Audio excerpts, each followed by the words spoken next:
Teve uma noite, enquanto eu voltava pra casa, eu tinha acabado de sair com uns amigos meus. Então eu tava fazendo meu percurso ali, de volta pra minha casa, sozinho, até que eu passei em frente a uma farmácia. E tinha dois caras ali na frente, tinha dois nós ali. E aí eu me encolhi assim, olhei, fiquei evitando contato com os caras, olhando assim pra baixo, e passei por eles. Aí eu fui andando tranquilo, até que eu ouvi alguém me chamar, né? E era um daqueles nós ali me abordando. E na hora eu fiquei muito cagado, porque, sei lá, eu achei que eu ia ser assaltado, sabe? Eu achei que eu ia ser assassinado. E aí, quando eu olhei pro cara, eu tomei um susto assim. Ele disse: "Oh, não, cara, tá tranquilo, só de boa. Só quero bater um papo contigo, quero te perguntar uma coisa." E ele segurava um copo de cerveja numa mão e um cigarro na outra. E aí ele me ofereceu cerveja. Eu não sei se era cerveja aquilo, mas sei lá, tinha uma cor de mijo. E aí eu recusei, né? Então ele disse: "Ok." Eu não lembro o que ele me perguntou, mas eu continuei andando. E ele tava andando junto comigo e foi falando comigo. A gente foi conversando, né? Porque ele ia falando os negócios e eu só ia conversando, porque eu não queria levar uma facada, né? E aí esse piá, ele tava visualmente loucão, sabe? Dava pra ver que ele tinha usado alguma coisa, porque o modo como ele gesticulava, os músculos da cara, assim, sabe? Ele ficava mexendo a cabeça, assim, de um modo estranho, sabe? Dava pra ver que ele tinha usado algo.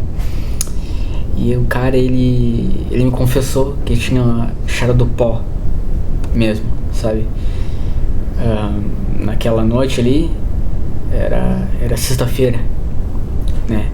E ele tinha ido cobrar um cara que tava devendo dinheiro pra ele. Aí ele conseguiu ali uns 300 pila. Então foi pra uma boate lá com uma rapaziada dele. E aí lá ele conseguiu uma certa quantia ali de droga e mandou tudo pra dentro, né? E aí ele me dizia que ele tava impressionado assim como ele não teve uma overdose, sabe? Por conta da quantidade que ele cheirou ali, né?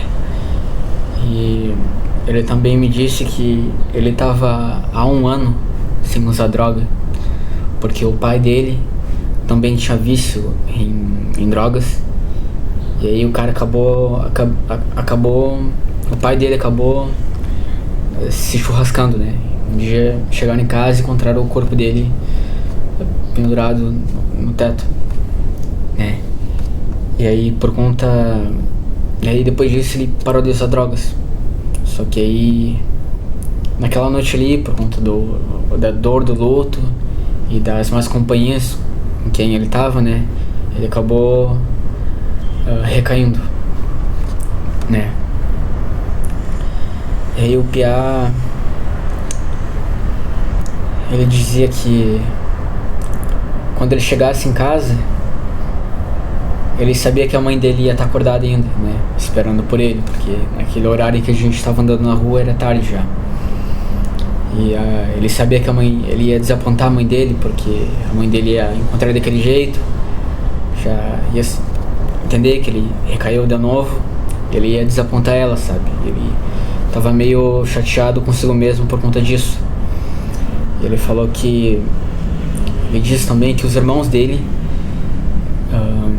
eles fumavam narguilha, eu acho, sabe? E de certa forma também acabava influenciando ele a continuar nas drogas, sabe? Que era difícil essa situação pra ele.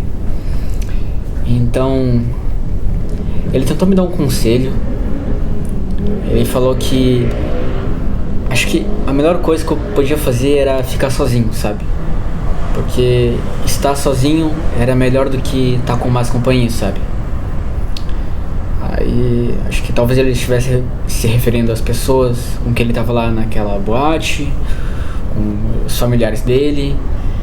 Enfim, pra ele ali, eu acho que era difícil de sair daquela situação, porque as pessoas com quem ele tava ali acabavam de certa forma influenciando ele a usar droga também, né? Então pra ele era melhor ficar sozinho, né? E eu fiquei meio mal também, cara, porque há um tempo atrás também, antes desse encontro aí com esse cara, eu tive um incidente também. Em uma noite, eu tava sozinho em casa. Eu tava me sentindo muito mal, sabe? Eu tava triste.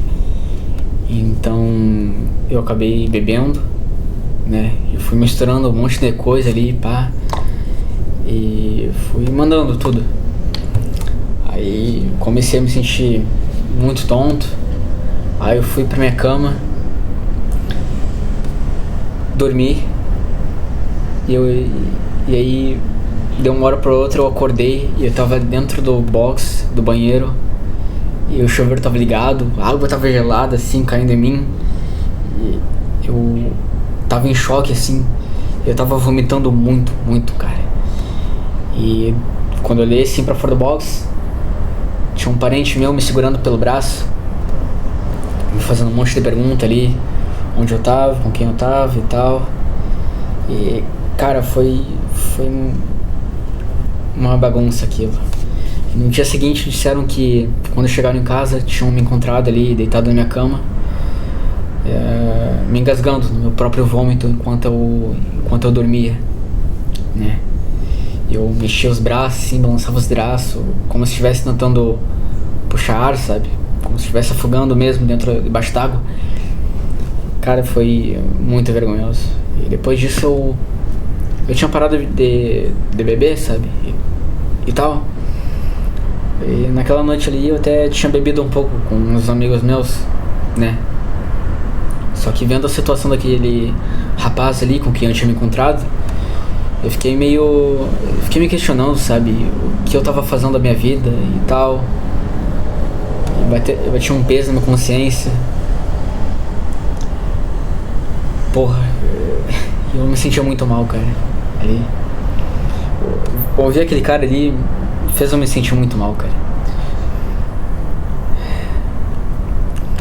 Esse cara, ele me contou que no dia seguinte, no sábado de manhã, ele ia ter que acordar, ia ter que ir pro mercado pra trabalhar. Aí, cara, isso me lembrou um pouco daquela historinha daquela história o conto do Kafka, sabe? Do cara que se transforma numa barata. Então o cara acorda ali, se olha no espelho, e a primeira preocupação dele era não chegar atrasado no trabalho. E aí eu fiquei pensando nisso, né? Tipo, o cara tá ali, muito chapado, né?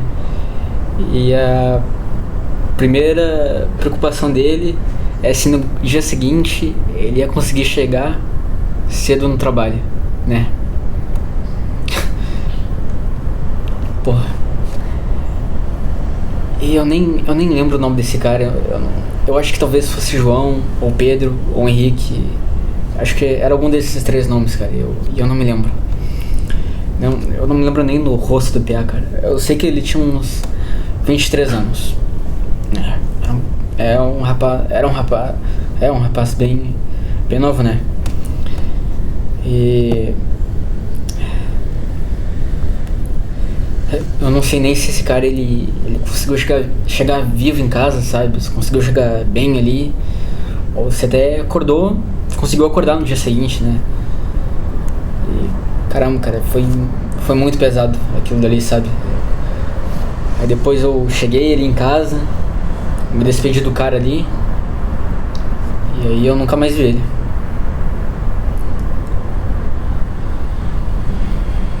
E foi isso aí, cara. é difícil.